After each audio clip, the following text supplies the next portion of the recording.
स्वागत है आप सभी का tech study ITI YouTube channel पर। इलेक्ट्रॉनिक मैकेनिक फर्स्ट ईयर का पार्ट 11 आपके लिए आज 1 से लेकर 25 क्वेश्चन इसमें भी आपको मिलेंगे और हर बार की तरह आखिरी में आपको एक बोनस क्वेश्चन मिलेगा जिसका आंसर अगर आप कमेंट बॉक्स में हमको देंगे तो हमें बहुत ही अच्छा लगेगा। और वो अगर आपने हमारी और प्लेलिस्ट देखी है तो उसका आंसर आप ज़रूर दे पाएंगे। चैनल को अगर सब्सक्राइब नहीं किया है तो प्लीज़ सब्सक्राइब करके बेल आइकॉन प्रेस कर दीजिए जिससे अगली सीरीज़ भी आपको जल्दी से जल्दी नोटिफिकेशन के तहत मिल जाए। चलिए स्टार्ट करते हैं। फर्स्ट क्वेश्चन है आपका, which coding system for transistor type numbering system is followed by American standard. Transistor type numbering प्रणाली के लिए कौन सी कोडिंग प्रणाली अमेरिकी स्टैंडर्ड द्वारा फॉलो की जाती है। ऑप्शन ए है JIS स्टैंडर्ड, ऑप्शन बी है होम कोड, ऑप्शन सी है JEDC स्टैंडर्ड या ऑप्शन डी है प्रो इलेक्ट्रॉन स्टैंडर्ड। तो इसका सही ऑप्शन क्या है आपका, option C JEDEC standard follow किया जाता है। इसके अगर फुल फॉर्म की बात करें तो इसका फुल फॉर्म आपका होता है जॉइंट इलेक्ट्रॉन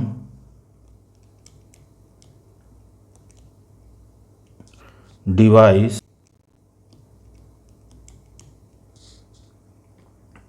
इंजीनियरिंग काउंसिल। ठीक, इंजीनियरिंग शॉर्ट में लिख देते हैं काउंसिल, ये होता है इसका फुल फॉर्म। ये बेसिकली डायोड एंड ट्रांजिस्टर की स्कीम की नंबरिंग के लिए यूज की जाती है। अमेरिका में चूंकि इसका वो हुआ स्टैंडर्ड, ये अमेरिका ने बनाया, ओरिजिनेट किया, इसलिए इसको अमेरिकन स्टैंडर्ड द्वारा फॉलो किया जाता है। ठीक है, जो भी वहाँ पे आपको ट्रांजिस्टर या डायोड बने हुए मिलेंगे वो इसी की स्टैंडर्ड के तहत उनकी मार्किंग या उनका कोडिंग किया जाता है। ठीक है, नेक्स्ट क्वेश्चन है आपका, what is the electrode marked X in the TO5 transistor pack diagram. TO5 transistor pack आरेख में इलेक्ट्रोड X से जो चिन्हित किया गया वो क्या है बेसिकली। तो यहाँ पे देखिए आपको दिया हुआ है TO5 ट्रांजिस्टर एक, और इसमें पूछ रहा है जो X से डिनोट किया है ये क्या होता है। ठीक है, तो ये क्वेश्चन थोड़ा सा इंपॉर्टेंट है और इस तरह का क्वेश्चन आपसे पूछा भी जाता है, तो इसको थोड़ा हम अच्छे से एक्सप्लेन करेंगे। थोड़ा टाइम लग सकता है बट आपको समझ में अच्छे से आ जाएगा। ठीक है, ट्रांजिस्टर बेसिकली आपको जब भी कभी देगा ट्रांजिस्टर तो याद रखेगा आपको 2-3 टाइप से इस तरह दे के पूछ सकता है। तो अगर इसको हम एक्सप्लेन करें तो इस शेप में जब ट्रांजिस्टर हमारा स्फेरिकल शेप में दिया रहता है तो ये जो आपको कट दिया हुआ है, गैप जो दिया हुआ है, गैप से क्लॉक वाइज आप चले जाइए। क्लॉक आपकी ऐसे चलती है ना, तो क्लॉक वाइज आप चले जाइए। तो जो पहला आता है वो हमेशा क्या होता है आपका, वो हमेशा आपका होता है फर्स्ट वाला एमीटर। ठीक है, सबसे पहला हमेशा आपका एमीटर होता है। उसके बाद आप क्या क्या होता है, एमीटर के बाद आपका होता है बेस। ठीक है, और बेस के बाद लास्ट वाला आपका होता है कलेक्टर। ठीक है, तो अगर इस शेप में आपको दिया है तो हमेशा क्लॉकवाइज जाइए और पहले वाले को आप एमीटर लगा सकते हैं। ठीक, तो इसका ऑप्शन क्या होगा, सी ऑप्शन एमीटर इसका सही होगा। लेकिन अगर इस तरह आपको पिन की तरह दिया है तो आप क्या करेंगे, इस तरह जब पिन देता है तो हमेशा याद रखिए बीच वाला पिन जो होता है वो हमेशा बेस होता है, और जो किनारे के अब 2 पिन बच रहे हैं इसमें से एक हमारा एमीटर होता है और एक कलेक्टर होता है। तो कलेक्टर और बेस में यहाँ पे जैसे आपको इवनली दे दिया है तो कलेक्टर और बेस में हमेशा सबसे ज़्यादा गैप होता है। तो बेस से जो ज़्यादा दूरी पे है उसको आप कलेक्टर बोल दीजिए और जो कम दूरी पे है उसको आप एमीटर बोल सकते हैं। ठीक है, और अगर वो नहीं है तो एमीटर के साथ हमेशा एक डॉट लगा रहता है तो उसको आप एमीटर बोल, कलेक्टर के साथ, सॉरी, कलेक्टर जो होता है उसके साथ एक डॉट लगा रहता है उसको आप कलेक्टर बोल सकते हैं। ठीक, उसको हम थोड़ा बना के अभी आपको दिखा देंगे। इस तरह से जैसे आपका ये 3 पिन होता है, 1 2 3, यहाँ पे आप देखिए तीनों एक साथ प्लेस्ड हैं। तो यहाँ पे मान लीजिए कोई एक डॉट लगा है तो ये कलेक्टर हो जाएगा, ये बीच वाला बेस और ये एमीटर। सिमिलरली अगर एक ऐसा आपको डायग्राम बनाया है, इस तरह से 3 पिन होते हैं ना ट्रांजिस्टर के, एक ऐसे है, एक ऐसे, एक ऐसे है, तो ये हमेशा आपका बीच वाला बेस होगा, ये कलेक्टर होगा। चूँकि इनके बीच देखिए गैप ज़्यादा है तो ये कलेक्टर होगा और ये एमीटर होगा। और इस तरह अगर दिया है तो उसको हमने आपको समझाया, जहाँ से गैप दिया हुआ है जो इधर से आप क्लॉकवाइज जाइए। ठीक है, और जो पहला होगा वो एमीटर होगा, बीच वाला बेस होगा और ये कलेक्टर होगा। ठीक, तो चलिए देखते हैं सही ऑप्शन कौन सा है। सही ऑप्शन है आपका ammeter is the right answer. Question को अच्छे से उम्मीद करते हैं आप समझ गए होंगे। नहीं समझे हैं तो प्लीज़ कमेंट में बताइएगा कहाँ पे आपको डाउट है। हमेशा इधर से क्लॉकवाइज जाएंगे, पहला एमीटर होगा। सिमिलरली यहाँ कलेक्टर बीच वाली पिन हमेशा बेस होती है और उससे अगर ज़्यादा गैप है तो कलेक्टर होगा, और अगर कम गैप है तो एमीटर होगा। अगर तीनों इवनली पोज्ड हैं तो जहाँ पे ऐसे डॉट लगा रहेगा वो आपका हमेशा कलेक्टर होगा। ठीक, ये 3 चीज़ याद रखेंगे तो इससे रिलेटेड 1-2 क्वेश्चन जो भी पूछे जाएंगे सबके आंसर आप सही करके आएंगे। वेरी वेरी इंपॉर्टेंट क्वेश्चन है, अक्सर हर बार पूछा जाता है। नेक्स्ट क्वेश्चन देखिए, फिर वैसे ही पूछ लिया आपसे, what is the electrode marked X in the TO12 transistor pack diagram shown. TO12 transistor pack आरेख में एक्स क्या है। ठीक, यहाँ पर देखिए आपको एक्स दिखाया हुआ है, एक्स यहाँ पर, तो पूछ रहा है एक्स क्या है।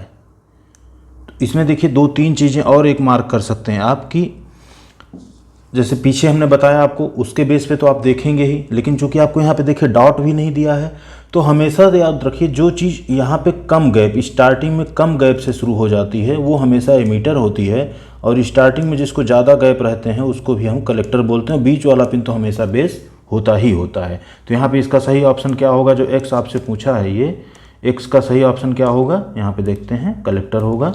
Yes, collector is the right answer. तो इस तरह के क्वेश्चन उम्मीद करते हैं इन दोनों क्वेश्चनों से आपको समझ लीजिए कि जैसा भी क्वेश्चन आपसे पूछ लेगा आप सारे इस टाइप के क्वेश्चन सॉल्व करके आ पाएंगे। ठीक है, तो इसीलिए हम कहते हैं कि ये 25 क्वेश्चन इसको मत समझिए, इसके एक 2 क्वेश्चन के अंदर ना 3-3 4-4 क्वेश्चन के आपके आंसर छिपे हुए हैं। ठीक है, चलिए नेक्स्ट क्वेश्चन है आपका, what is the current gain of common collector amplifier. Common collector amplifier का करंट लाभ क्या है, करंट गेन क्या है, वर्तमान नहीं ये धारा है, बेसिकली धारा लाभ क्या है। ठीक है, तो इसका ऑप्शन ए देखिए आपको दे रखा है लो, ऑप्शन बी है हाई, ऑप्शन सी है मीडियम, या ऑप्शन डी है वेरी हाई। ठीक है, तो इसका सही ऑप्शन आपका क्या होगा, सही आंसर होगा आपका कॉमन कलेक्टर का जो करंट गेन होता है वो हमेशा बहुत ही हाई होता है। ठीक है, कॉमन कलेक्टर को हम एक और ऐसे क्वेश्चन आपसे पूछ सकता है, कॉमन कलेक्टर जो होता है उसको हम और किस नाम से जानते हैं। कॉमन कलेक्टर एम्पलीफायर को हम एमीटर फॉलोअर नाम से भी जानते हैं। ठीक है, चलिए यहाँ पे आप देख लीजिए एक लिस्ट है, थोड़ा सा जूम कर देते हैं तो आपको अच्छे से दिखेगा, वैसे भी दिख रहा होगा इसका। ठीक, यहाँ पे देखिए हर टाइप का common ammeter, common base, common collector सबके लिए दे रखा है करंट गेन, वोल्टेज गेन किसका कैसे होता है। इस चार्ट को थोड़ा सेव कर लीजिए और एक बार देख लीजिएगा। कॉमन एमीटर जो होता है उसका वोल्टेज गेन हाई होता है, करंट गेन भी हाई होता है, पावर गेन भी हाई होता है, इसलिए सबसे ज़्यादा यूज किया जाता है। कॉमन बेस जो होता है उसका करंट गेन भी लो होता है, वोल्टेज गेन तो हाई होता है, पावर गेन मॉडरेट होता है। ठीक है, इसलिए ये थोड़ा कम यूज किया जाता है। कॉमन कलेक्टर का आप देखिए वोल्टेज गेन अबाउट 1 फिक्स होता है, करंट गेन उसका हाई होता है और पावर गेन लो होता है। सबसे बेस्ट इसलिए कॉमन एमीटर को माना जाता है क्योंकि इसका आपका करंट गेन, वोल्टेज गेन और पावर गेन तीनों हाई है। तो इस तरह के क्वेश्चन भी आपसे इस चार्ट से देखिए आपको कई क्वेश्चन बन सकते हैं। क्यों हम कॉमन एमीटर को ही सबसे ज़्यादा यूज करते हैं, तो आप यहाँ पे लिख पाएंगे कि इन तीनों इनका हाई होता है, इसलिए इसको सबसे ज़्यादा यूज करते हैं। ठीक है, चलिए नेक्स्ट क्वेश्चन देखेंगे, what is the type of amplifier configuration. Amplifier configuration का प्रकार क्या है। आपको देखिए यहाँ पे एक एम्पलीफायर और कन्फिग्रेशन दिया हुआ है, इसका प्रकार पूछ रहा है। ऑप्शन ए दे रखा कॉमन बेस, ऑप्शन बी है कॉमन एमीटर, ऑप्शन सी है कॉमन कलेक्टर, या ऑप्शन डी है पैराफेज एम्पलीफायर। तो यहाँ पे आप देखिए ये बेस है आपका, ये कलेक्टर है आपका और ये है एमीटर। अब यहाँ पे आप देखेंगे ध्यान से तो कॉमन क्या है, देखिए ये बेस है, यहाँ से आपको इनपुट भी दे रहा है और ये रहा आपका आउटपुट जो एमीटर और बेस से ले रहा है। ठीक है, तो इसमें कलेक्टर कहाँ पर आप देखिए, कलेक्टर देखिए यहाँ पे भी है और कलेक्टर को इस तरह से यहाँ से भी हम कनेक्ट करके इनपुट भी इससे ले रहे हैं। तो मतलब इसमें क्या होगा, हमारा जो कलेक्टर है वो बेसिकली इनपुट में भी यूज हो रहा है। देखिए यहाँ पे इनपुट भी इससे जा रहा है यहाँ, और इसका आउटपुट में भी इसका टर्मिनल आ रहा है। तो यहाँ पे कलेक्टर क्या हुआ, इनपुट और आउटपुट दोनों में कॉमन हो गया। तो ये कौन सा हो जाएगा एम्पलीफायर हमारा, common collector. Common collector is the right answer. क्यों, देखिए यहाँ से कलेक्टर यहाँ आया, इनपुट टर्मिनल हमारा बेस का है प्लस ये दोनों टर्मिनल इनपुट बन गए, साथ ही एमीटर वाले टर्मिनल से हम यहाँ आउटपुट भी ले रहे हैं। तो इनपुट और आउटपुट में जो कॉमन होता है तो उसको कॉमन कलेक्टर कह देते हैं। सिमिलरली अगर यही चीज़ एमीटर से ली जाती, इनपुट और आउटपुट दोनों, तो इसको हम कॉमन एमीटर कह देते हैं। ठीक है, जहाँ पे बेस कॉमन होता है उसको हम कॉमन बेस कह देते हैं। तो इसको सिंपल सा याद रखिए, जहाँ पे बेस कॉमन होगा आउटपुट और इनपुट दोनों में उसको कॉमन बेस कहेंगे, जहाँ पर कलेक्टर कॉमन होगा इनपुट और आउटपुट दोनों में, उसको हम कॉमन कलेक्टर कहेंगे, और जहाँ पे एमीटर कॉमन होगा इनपुट और आउटपुट दोनों में, उसको हम कॉमन एमीटर कहेंगे। ठीक है, ये भी बहुत ही इंपॉर्टेंट क्वेश्चन है, अक्सर आपसे पूछा जाता है इस तरह कन्फिग्रेशन देके। नेक्स्ट क्वेश्चन है what is the current gain of A common base amplifier. एक सामान्य बेस एम्पलीफायर का करंट गेन क्या है। ऑप्शन ए है यूनिटी, एक ऑप्शन बी है इन्फिनिटी, ऑप्शन सी है ग्रेटर देन 1 एक से अधिक, या ऑप्शन डी है लेस देन 1 एक से कम। तो इसका सही ऑप्शन क्या होगा, एक से कम। ठीक, जो कॉमन बेस एम्पलीफायर होता है उनका करंट गेन देखिए, पीछे हमने आपको चार्ट भी दिखाया था और बोला था कि चार्ट जो देख रहे हैं आप, इससे भी क्वेश्चन आपसे पूछे जा सकते हैं। यहाँ पर देखिए इसी तरह के क्वेश्चन बनते हैं। ठीक, चलिए देखते हैं, ये चार्ट फिर से आप देख लीजिए एक बार, अगर उस समय नहीं ध्यान दिया तो। कॉमन बेस एम्पलीफायर पूछा है, देखिए आप यहाँ पे कॉमन बेस एम्पलीफायर, इसका करंट गेन लो अबाउट 1, एक से कम लगभग है, लो होता है, अबाउट 1 होता है लेकिन 1 नहीं होता, हमेशा वो लेस देन 1 ही होता है। ठीक है, इसी तरह बाकी सबका भी आप ध्यान से देख लीजिए। नेक्स्ट क्वेश्चन है आपका what is the meaning of first letter indicated in the transistor code number BC107। Transistor code संख्या BC107 में इंगित पहले अक्षर का अर्थ क्या है। देखिए ऑप्शन ए दे रखा जर्मेनियम मटेरियल, ऑप्शन बी है silicon material, option C antimony material, या ऑप्शन डी इंडियम मटेरियल। चलिए देखते हैं जो कोड देता है इसका बेसिकली मीनिंग क्या होता है। ठीक है, आगे चलिए देखेंगे। तो इसका भी सही ऑप्शन देखते हैं, क्या है ये, सिलिकॉन मटेरियल है। कैसे है चलिए आगे हम एक्सप्लेन करते हैं आपको। ठीक है, यहाँ पर देखिए आप एक चार्ट देख पा रहे होंगे, ट्रांजिस्टर की जो कोडिंग की जाती है, अगर पहला कोड आपका ए है मतलब वो जर्मेनियम मटेरियल से बना है। ठीक है, अगर पहला कोड आपका बी है मतलब सिलिकॉन मटेरियल से बना, तो यहाँ पे क्या है आपका बी है तो ये सिलिकॉन मटेरियल से बना है। सिमिलरली अगर आपका पहला कोड सी होता तो गैलियम आर्सेनाइड, पहला कोड डी होता तो इंडियम मटेरियल यूज हुआ है, तब आप इसको सही लगा सकते थे अगर डी होता तो। सिमिलरली जो सी होता है, देखिए जरूरी नहीं आपसे यही सिमिलर क्वेश्चन पूछे ना, क्या पता आपसे सी का मीनिंग पूछ ले। अगर पहला लेटर यहाँ दूसरा लेटर अगर सी है उसका मतलब है ऑडियो फ्रिक्वेंसी एम्पलीफायर, अगर वो डी है ऑडियो फ्रिक्वेंसी पावर एम्पलीफायर, अगर एफ है तो low power radio frequency amplifier, और अगर पी है तो high power radio frequency amplifier होता है। तो इस तरह से अगर हम इसको देखें तो ये हमारा जो ट्रांजिस्टर है BC107, ये बेसिकली एक ऑडियो फ्रिक्वेंसी एम्पलीफायर है जो कि सिलिकॉन मटेरियल से बना हुआ है, ये इसका पूरा ऐसा नाम हो जाएगा।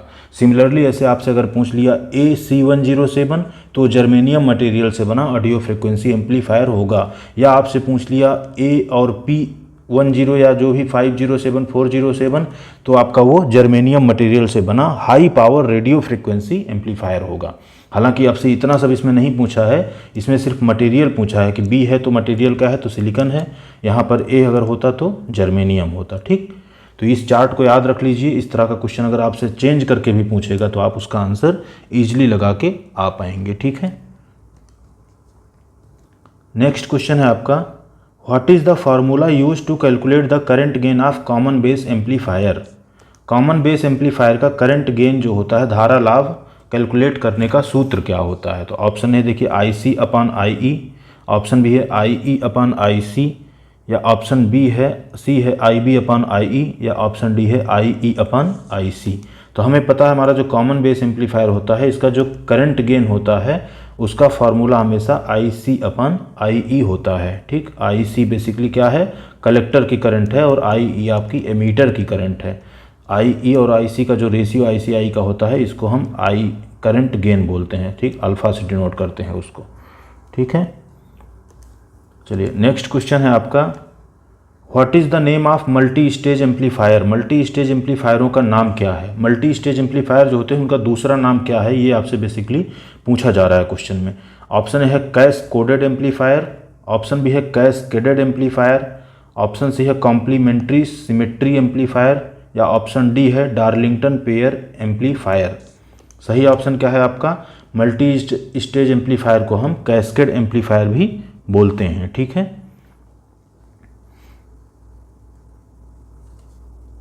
नेक्स्ट क्वेश्चन है आपका question number what is the maximum emitter to base voltage VEB for the transistor BC147। Transistor BC147 के लिए बेस वोल्टेज का अधिकतम उत्सर्जक क्या है।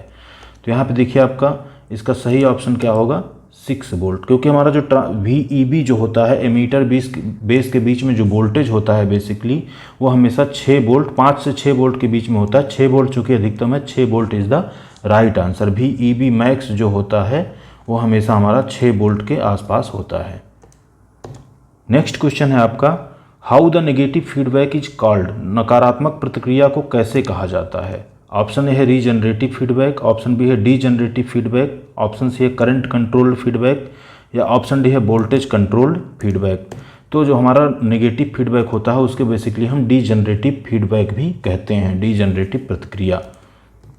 नेक्स्ट क्वेश्चन है आपका, how the maximum permissible voltage that can be applied across the collector emitter junction of a transistor is indicated.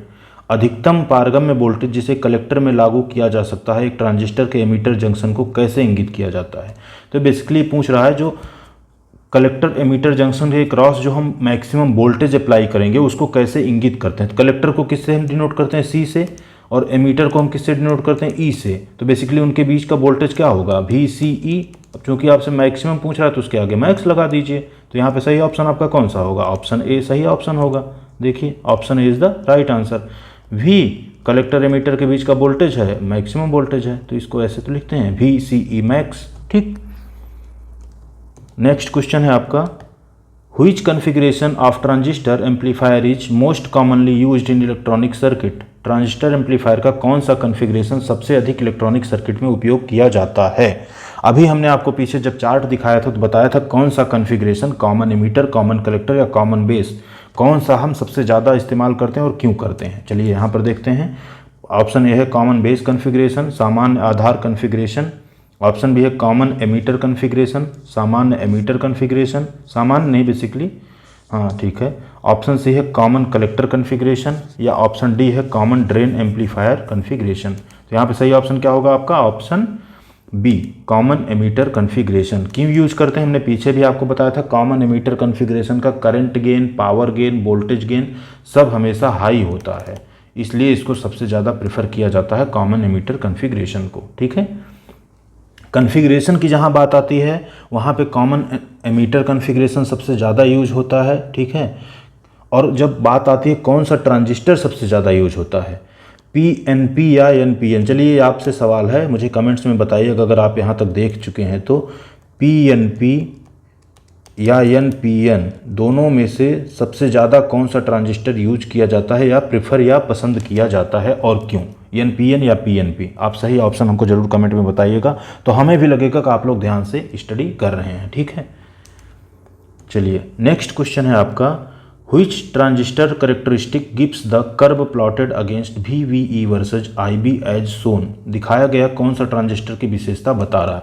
ठीक है। यहाँ पे सिंपली देखिए आपको एक कर्व दिखाया गया है और ये कर्व खींचा किसके बीच गया, देखिए VBE। ठीक, बेस एमीटर वोल्टेज और बेस करंट जो होता है हमारा IB, ये बेसिकली VBE ठीक और IB के बीच खींचा हुआ ग्राफ है। इस ग्राफ को हम देखेंगे अगर तो इसमें हमें पता चलता है कि देखिए आप यहाँ से ऑप्शन पहले नज़र डाल लेते हैं। Input characteristic of germanium transistor, ये जर्मेनियम ट्रांजिस्टर का इनपुट कैरेक्टरिस्टिक है। या ऑप्शन बी है output characteristic of germanium transistor. Option C है input characteristic of silicon transistor, silicon transistor की इनपुट कैरेक्टरिस्टिक है। या ऑप्शन डी है output characteristic of silicon transistor. तो चलो यहाँ से हम समझते हैं कैसे इसको हम पहचानेंगे क्या है ये। बेसिकली इस तरह से एक्चुअली ट्रांजिस्टर को हम टेस्ट करते हैं, पहले बेस वोल्टेज उसकी बढ़ाते हैं और फिर हम चेक करते हैं करंट हमारा कहाँ पर किस तरह से बढ़ रहा है। ठीक है। और बाद में हम उसको बल्कि उसके कलेक्टर एमीटर जो होता है जंक्शन उससे भी वोल्टेज प्रोवाइड करके देखते हैं वहाँ पे रीडिंग लेके उसकी। ठीक। यहाँ पे हम इसको कैसे समझेंगे, बेसिकली जर्मेनियम है या सिलिकॉन, क्योंकि आपको देखिए ऑप्शन यहाँ दे दिया सिंपली कि जर्मेनियम का इनपुट कैरेक्टरिस्टिक है या आउटपुट, या सिलिकॉन का इनपुट या आउटपुट। ठीक। तो हमें पता है सिलिकॉन का जो वोल्टेज होता है सिलिकॉन का वो होता है 0.7 वोल्ट, और जर्मेनियम जो होता है हमारा उसका जो वोल्टेज होता है रेंज वो होता है 0.3 वोल्ट। तो यहाँ ग्राफ में आप देख पा रहे होंगे जैसे ही 0.7 वोल्ट को क्रॉस कर रहा है ये, वैसे ही इसमें एक बेस करंट जो है बहुत तेज़ी से ऊपर की तरफ बढ़ रही है। देखिए ये ग्राफ है आपका वोल्टेज, यहाँ पे देखिए 0.8 दिया है आपको, यहाँ जैसे ही देखिए 0.6 दिया, 0.6 से जैसे ही थोड़ा सा आगे बढ़ा देखिए यहाँ से ग्राफ आपका रैपिडली उठ रहा है। और ये इधर IB है बेस करंट, मतलब बेस करंट तेज़ी से बढ़ रही है। तो 0.7 वोल्ट किसका होता है? आपका सिलिकॉन का होता है। तो जाहिर सी बात है सिलिकॉन का इनपुट करेक्टरिस्टिक होगा। कौन सा ऑप्शन सही होगा? आपका C। ठीक है, चलिए देखते हैं। Option C is the right answer. अगर यही 0.3 वोल्ट से होता तो दूसरा होता। ठीक, चलिए नेक्स्ट क्वेश्चन है आपका, why transistor made of silicon is preferred over the germanium semiconductor material. Germanium semiconductor सामग्री पर सिलिकॉन से बने ट्रांजिस्टर को क्यों पसंद किया जाता है? वेरी वेरी इंपॉर्टेंट क्वेश्चन, जरूर ऐसे क्वेश्चन आते हैं आपके लिए। चलिए ऑप्शन ए है कॉम्प्लेक्स डिजाइन, जटिल डिजाइन। ऑप्शन बी है हायर थर्मल स्टेबिलिटी, उच्च तापीय स्थिरता। ऑप्शन सी है रिक्वायर्स कॉम्प्लिकेटेड बायस अरेंजमेंट, जटिल बायस व्यवस्था की आवश्यकता। या ऑप्शन डी है silicon transistor needs low cut in voltage, silicon transistor को कम कट इन वोल्टेज की आवश्यकता होती है। इसका सही ऑप्शन क्या है आपका? Higher thermal stability. एक्चुअली हमारा जो सिलिकॉन होता है उसकी थर्मल स्टेबिलिटी बहुत ही ज़्यादा होती है, इसलिए वो और क्यों होती है? क्योंकि उसका मेल्टिंग पॉइंट जो होता है बहुत हाई होता है, तो इसलिए सिलिकॉन ज़्यादा प्रेफर किया जाता है। अब जर्मेनियम क्या है? जर्मेनियम हमारा वहाँ यूज किया जाता है जहां हमें अच्छी इलेक्ट्रिकल कंडक्टिविटी की आवश्यकता होती है, क्योंकि जर्मेनियम की कंडक्टिविटी अच्छी होती है। ठीक है, सिलिकॉन क्या है? उसका इंसुलेशन बेसिकली अच्छा है, इसलिए हायर थर्मल स्टेबिलिटी है उसके लिए। बट जर्मेनियम क्या होता है? इंसुलेशन इसका वीक होता है बट कंडक्टिविटी अच्छी होती है, इसलिए इसको हम ज़्यादा यूज नहीं करते, ज़्यादा यूज हम सिलिकॉन का ही करते हैं। ठीक है, नेक्स्ट क्वेश्चन है आपका, why NPN type of transistors are preferred over the PNP type transistors. ये क्वेश्चन हमने आपसे पूछा था, उम्मीद करते हैं अभी तक आपने 3 क्वेश्चन हो गए, तब से 13 नंबर क्वेश्चन पे हमने आपसे पूछा था इसका आंसर। शायद आपने बता दिया होगा, नहीं बताया होगा तो यहाँ आपको हम बताएंगे। PNP प्रकार के ट्रांजिस्टर पर NPN प्रकार के ट्रांजिस्टर को क्यों पसंद किया जाता है? ऑप्शन ए देखिए, NPN has lower switching speed, NPN में स्विचिंग की गति कम होती है। ऑप्शन बी है NPN has good bias stability, NPN में अच्छी बायस स्थिरता है। ऑप्शन सी है NPN has higher switching speed, NPN में उच्च स्विचिंग गति है। या ऑप्शन डी है लो ऑपरेटिंग वोल्टेज। तो इसका सही ऑप्शन देखिए क्या होता है? NPN has higher switching speed. अब हम बताते हैं NPN हायर स्विचिंग स्पीड क्यों है। बेसिकली NPN से आपको क्या समझ में आ रहा है? देखिए NPN में हमारे जो मेजॉरिटी कैरियर होते हैं वो हमेशा इलेक्ट्रॉन होते हैं। ठीक है, और PNP में हमारे मेजॉरिटी कैरियर क्या होते हैं? होल्स होते हैं। और इलेक्ट्रॉन्स जो होते हैं हमारे, उनकी मोबिलिटी जो होती है, स्पीड, वो बहुत ही हाई होती है, हाई मोबिलिटी होती है इलेक्ट्रॉन्स की। तो NPN ट्रांजिस्टर में चूँकि मेजॉरिटी इलेक्ट्रॉन्स हैं और हाई मोबिलिटी होती है उनकी, तो उनकी स्विचिंग भी हाई होती है। NPN इसलिए हायर स्विचिंग स्पीड रखता है, और यही वजह है कि NPN ट्रांजिस्टर सबसे ज़्यादा प्रिफर किया जाता है as compared to PNP। Very very important question है, आपसे as it is a question पूछा जा सकता है। ठीक है, पीछे भी हमने आपको बताया था NPN हमारा हाई स्विचिंग रखता है और PNP में हमारे होल्स होते हैं चूँकि, इसलिए उसकी स्विचिंग इतनी हाई नहीं होती है।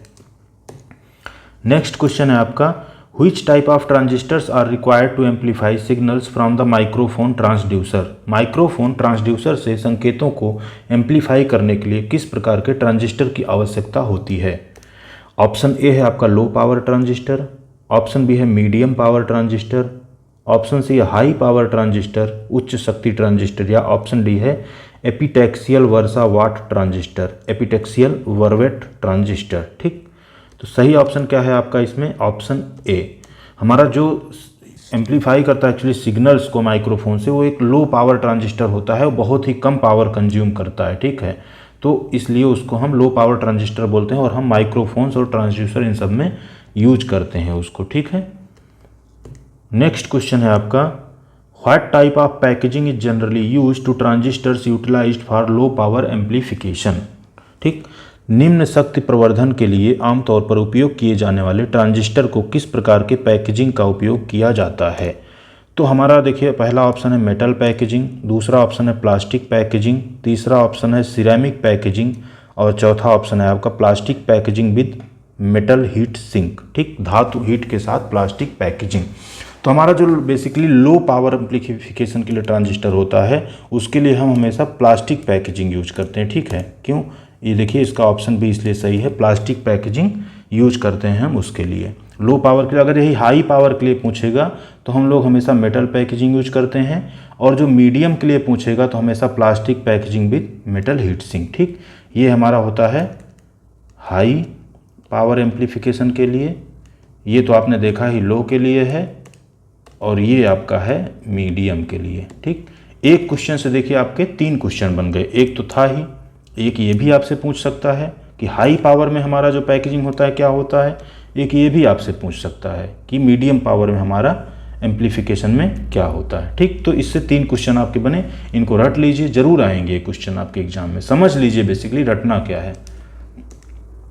नेक्स्ट क्वेश्चन देखिए, फिर से वही क्वेश्चन आ गया ना आपका, which type of packaging is used to transistors utilized for medium power amplification.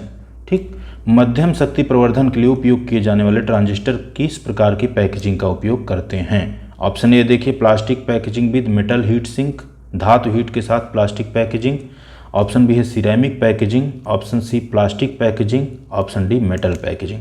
अभी हमने पीछे ही आपको इसका आंसर बताया था, आंसर क्या होगा, ऑप्शन ए। ठीक, plastic packaging with metal heat sink. ठीक है, option A is the right answer. चलिए नेक्स्ट क्वेश्चन आपका है, which methods of coupling used in the transistor amplifier circuit shown. दिखाए गए ट्रांजिस्टर एम्पलीफायर सर्किट में इस्तेमाल किए गए युग्मन के तरीके कौन से हैं। देखिए ऑप्शन ए दिया है आपको RC coupled and transfer coupled. Option B है ट्रांसफार्मर कपल्ड। ऑप्शन सी है direct and RC coupled amplifier, और ऑप्शन डी है आपको RC and LC coupled amplifier.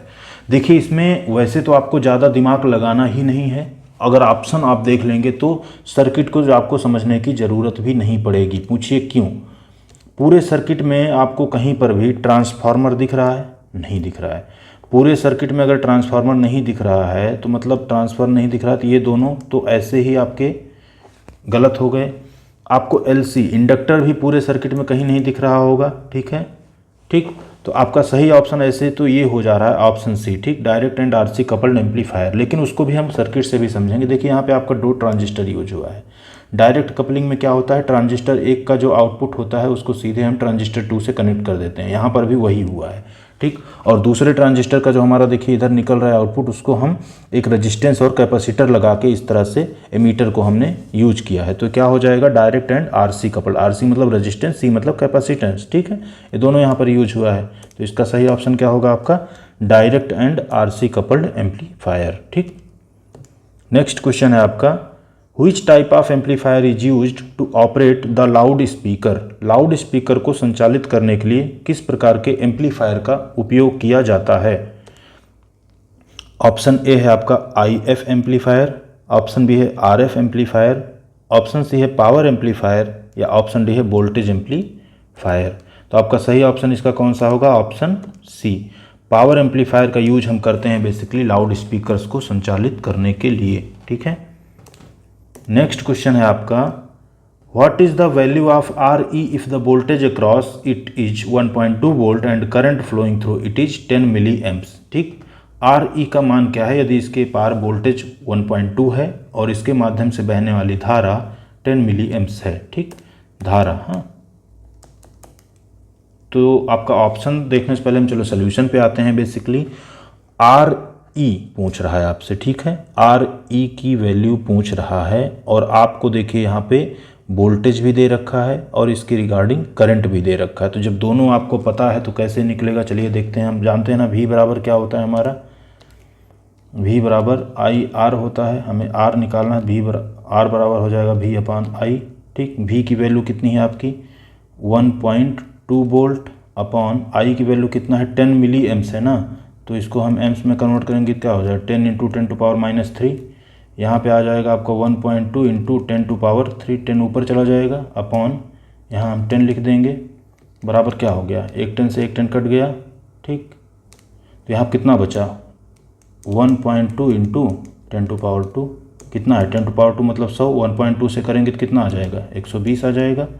तो 120 ओम इसका राइट आंसर होगा। ठीक, कुछ नहीं, इसमें सीधे V और I की वैल्यू पुट करके आपको मैथमेटिक्स सॉल्व करना है और कुछ नहीं करना है। तो राइट आंसर आपका ऑप्शन बी 120 वोल्ट ओम आना चाहिए। चलिए देखते हैं, yes 120 ohm is the right answer. कुछ नहीं करना आपको, 1.2/10 चूँकि मिली एम्प्स में है, यहाँ वोल्ट में है -3, इस इक्वेशन को सॉल्व कर लीजिए, आपको इसका आंसर मिल जाएगा। ठीक, कहीं पर भी ऐसा पूछे सिमिलरली यही आपका फॉर्मूला है, ठीक है।